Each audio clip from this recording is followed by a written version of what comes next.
So how do you know when is the best time to sell a sports card? So it can be rather stressful to decide, when to sell a card. He says something like, the earth is flat or something like that, right?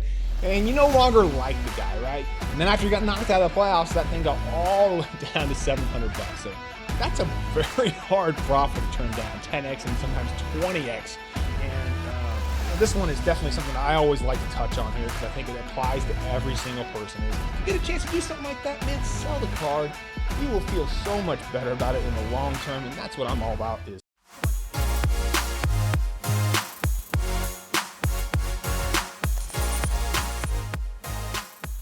Welcome back to another episode of the Power Sports Memorabilia Show. I am your host, Matt Powers. Thank you again for joining me. Please visit the website, powersportsmemorabilia.com. Also, give me a follow over there on Instagram at Powers Autographs. So how do you know when is the best time to sell a sports card? All right, we all want to maximize our value. And this question is probably about as old as the sports card hobby in general. And it can be very difficult and challenging, all right? Almost kind of like trying to predict the weather, right? You probably actually would have a better success rate at picking what tomorrow's weather is going to be than to pick the correct time and when to sell a sports card, okay? So you're probably not going to get it 100% accurate all the time, okay? It's just going to be very, very challenging. So let's just get that out of the way right now, okay? Take a big, deep breath, okay? You're probably not going to time the market 100% accurately, okay? So just get that out of the way. Feel good about it. You're not going to be right, all right? We've seen it, in the sports card market, but in every market in general, there's always these ebbs and flows, and it's high in one week and it's low the next week. I mean, we've seen this with the 2003 LeBron James Topps Chrome recently. That card got up to about $38,000, and then now it's down to $30,000. So it's just all over the place depending on which card it is. There's just so many factors that come into, who the player is, what that particular player's team is doing, okay? The grade, the pop report, et cetera, et cetera, et cetera, okay? Tons of factors at play here, right? So it can be rather stressful to decide, when to sell a card. Am I going to time it right? What's going on with this market here? What's going on with the team, et cetera? And what are some sort of indicators that we can look at to help us decide whether or not it is the right time to sell a card? Again, as with anything, these are just my own thoughts, all right? Always do your own research and do what's best for you, your collection, and your family. And always talk with a couple people beforehand. If you've got a big-time card that you are thinking about selling, hey, run it by a couple people in the hobby that you trust. Get their opinion before making that decision. That'll make you feel a ton better on whether or not that is the correct decision at that particular time. But let's go ahead and talk about some indicators here that we can kind of, walk through here and help us decide whether or not it is in our best interest to sell that card, all right? And number one is you no longer like the player. Hey, it happens, right? Guys, get traded to your rival team, all right? That's a big one you see in baseball with the Red Sox and the Yankees. He's no longer your BFF, right? He plays for the rival, all right?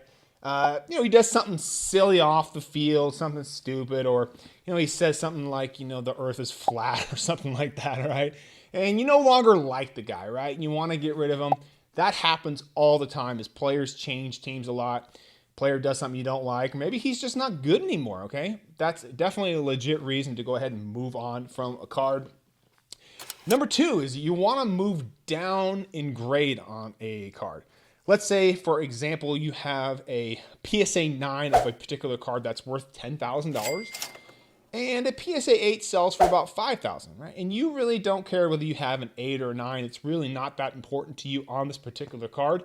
You'd rather have the $5,000 in your pocket and then downgrade to a PSA 8. Hey, that's a great opportunity. Go ahead and sell that 9, get that extra $5K, and then just pick up that 8. You still got the card in your collection. You just move down a grade on that particular card.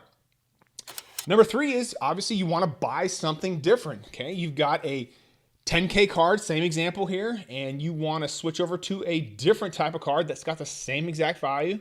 Okay, obviously it makes sense to go ahead and sell that 10K card and then pick up that other 10K card. You got no money coming out of your pocket. That's a win. You've got the card that you actually want in your collection. Or you can actually work out a trade. Let's say, for example, somebody's got that exact card and you can work out an exact trade, or maybe you've got to use that card and a little bit of cash to get the new card. Whatever it is that you want to do there, but just make sure when you're doing a trade at that particular value, it's probably always best to do that one in person, all right?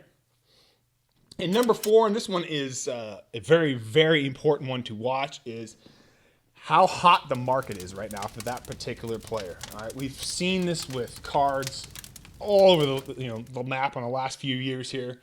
All of a sudden, a player picks up some momentum in the playoffs and becomes very, very hot. Players are picking him up because maybe they haven't thought about the player in a while, or they're like, hey, I'd like to add that guy into my collection. We saw this, for example, with Damian Lillard's 2012 Prism PSA 10 last year. Of course, he was dominating the playoffs when they came back in and started playing again, and he was averaging, what was he, 40-something a game? I mean, just going crazy. And his Prism PSA 10 got all the way up to like $3,000, and it was just insanity. And then after he got knocked out of the playoffs, that thing got all the way down to $700. So imagine if you were in that card at $700 and it got up to $3,000, right? That would be a good time to sell, because, is Damian Lillard's Prism card going to be worth more than $3,000 at some point in the future? Maybe. But why take that chance? You've got a really good return. You've already over 3x your money. I would have sold it at that 3,000 mark. Now, of course, hindsight's always 20/20. Even if you could have sold it at 2,000, I think that still would have been a good, fair price for that card. All right.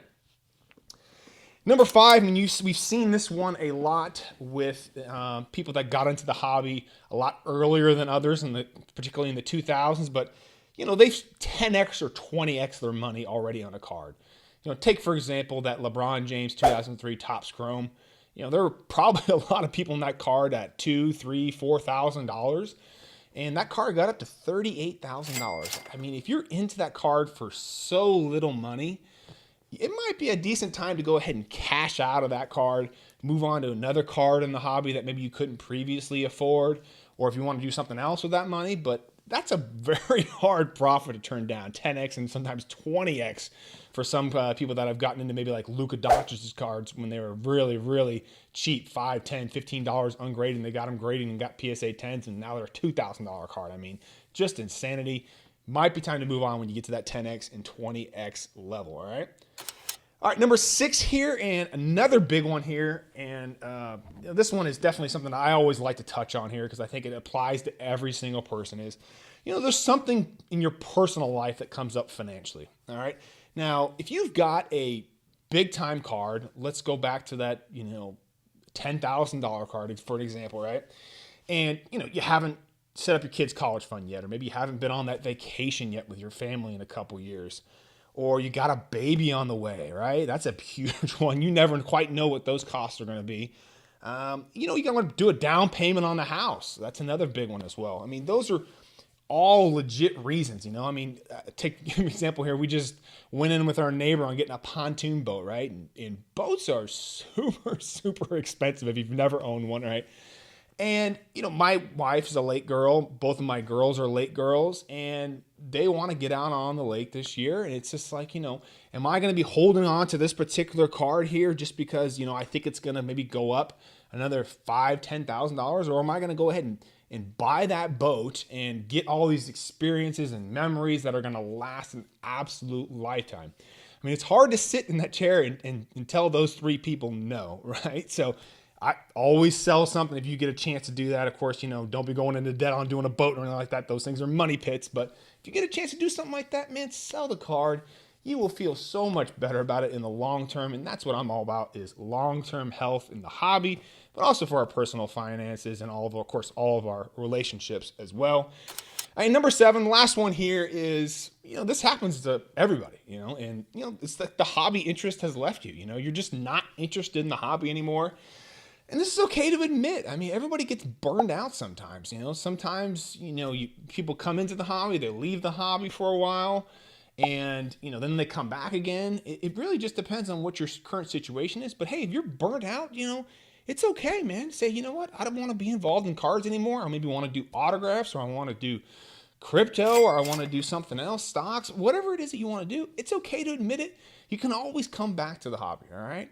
But don't feel like you're anchored into the hobby because you've put so much money into it and you've got all these cards now. And if you're not interested anymore, sell the cards, all right? Move on to something else that interests you. Life is so short, man. Follow that passion, whatever it is, and use your sports card collection to help fund that if you're no longer interested in the hobby. So hopefully this guys helps you decide whether or not to sell a card. Again, comment below. Let me know if there are, certain reasons or certain things that you look for on when's a good time for you to sell a card. Maybe comment below and tell me your experiences on selling that big time card that you were holding off for a while. So again, always appreciate you guys watching. Visit the website, powersportsmemorabilia.com.